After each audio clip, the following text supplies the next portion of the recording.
All right, let's get into it. The turn of the 20th century. This was a time of almost unimaginable optimism. It felt like humanity was on the verge of solving, well, everything. But right beneath that shiny surface, the world was simmering with conflict, setting the stage for a century of unbelievable progress and, at the same time, unprecedented violence. So let's unpack this decade of contradiction. You can just feel the excitement in those words from the New York Times, can't you? And honestly, why wouldn't they be excited?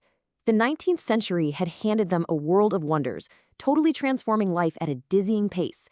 People weren't tiptoeing into the new century, they were sprinting, absolutely convinced that the future was going to be brilliant. But not everyone was so sure.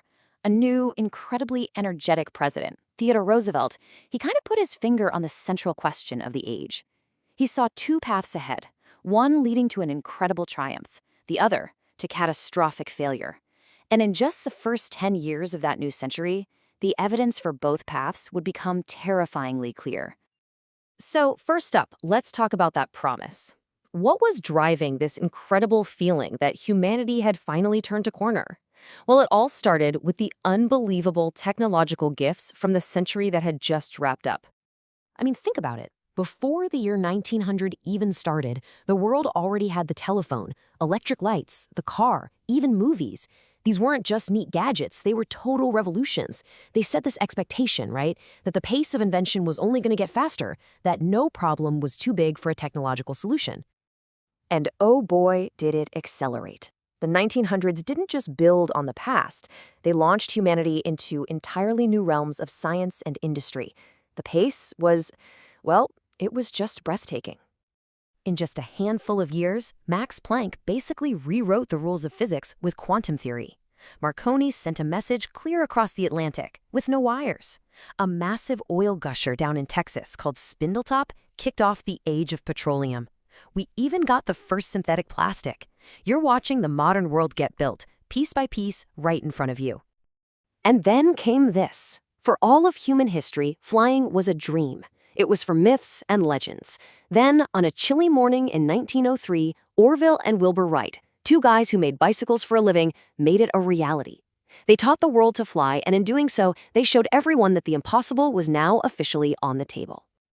And it wasn't just about inventing these things, it was the incredible speed at which people adopted them. Just look at the telephone. In only 10 years, the number of phones in the US more than quadrupled to 7 million. The world was shrinking fast, and communication was becoming instant. So while engineers were busy changing the physical world, a quiet patent clerk over in Switzerland was changing our very understanding of the universe itself. In 1905, Albert Einstein published his theory of relativity. And that famous equation, E equals mc squared, well, it unlocked the secrets of the atom and, without anyone knowing it, laid the foundation for the atomic age. But all of this progress, it came at a price. While some people were dreaming of the future, a lot of others were struggling just to get by. Inside America, the engine of industry was creating immense wealth, but it was also creating immense tension. A battle was brewing for the very soul of the nation. This really captures the two forces at play. On one side, you've got these titans of industry, guys like J.P. Morgan, controlling these vast corporate empires called trusts. And on the other, you have President Theodore Roosevelt, who saw these monopolies as a huge threat to democracy, even calling their leaders malefactors of great wealth. It was a real clash of giants. And listen, Roosevelt wasn't just talking a big game. Armed with the nearly forgotten Sherman Antitrust Act, his administration went after the biggest companies in the country. We're talking Standard Oil, American Tobacco, and dozens of others. He became known as the Trust Buster, and well, the public absolutely loved it. But Roosevelt wasn't alone in this fight. A new breed of investigative journalists, who he actually nicknamed muckrakers, were exposing the dark side of industrial America. Upton Sinclair's book, The Jungle, revealed the horrifying conditions in Chicago's meatpacking plants. The public outcry was so massive that it led directly to the first major consumer protection laws in American history. So while America was wrestling with itself, the rest of the world was basically a powder keg. Old empires were creaking at the seams, and ambitious new powers were getting ready to challenge the established order. The Boer War in South Africa was a huge warning sign. The mighty British Empire, the largest in history, needed 500,000 troops to subdue a small group of determined Dutch settlers.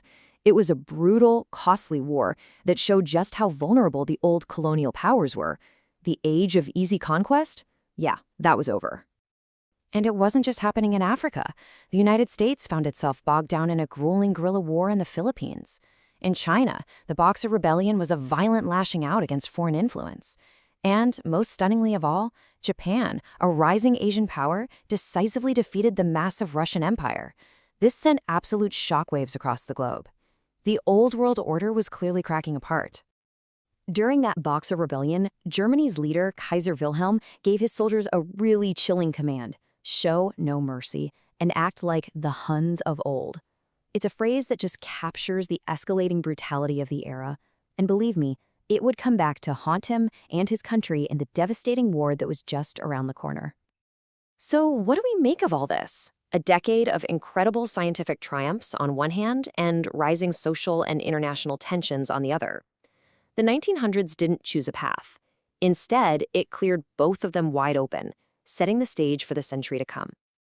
This table really just lays it all out, doesn't it? For every incredible triumph, like the first flight or wireless communication, there was this dark shadow, a corresponding peril. Mass production gave us amazing things like the Model T, but it also brought brutal labor strife.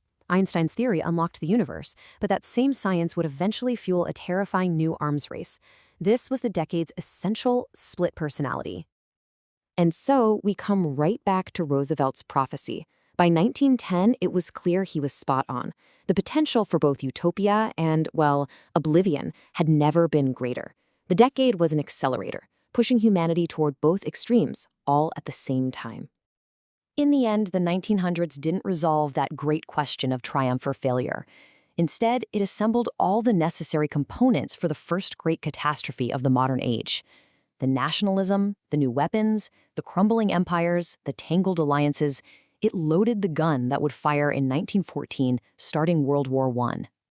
Which leaves us with this one final, kind of unsettling question. Were the seeds of the 20th century's greatest achievements and its most horrific tragedies, were they all planted in that first contradictory decade? Was the path already set, for better and for worse, before the first shots of the Great War were even fired? It's definitely something to think about.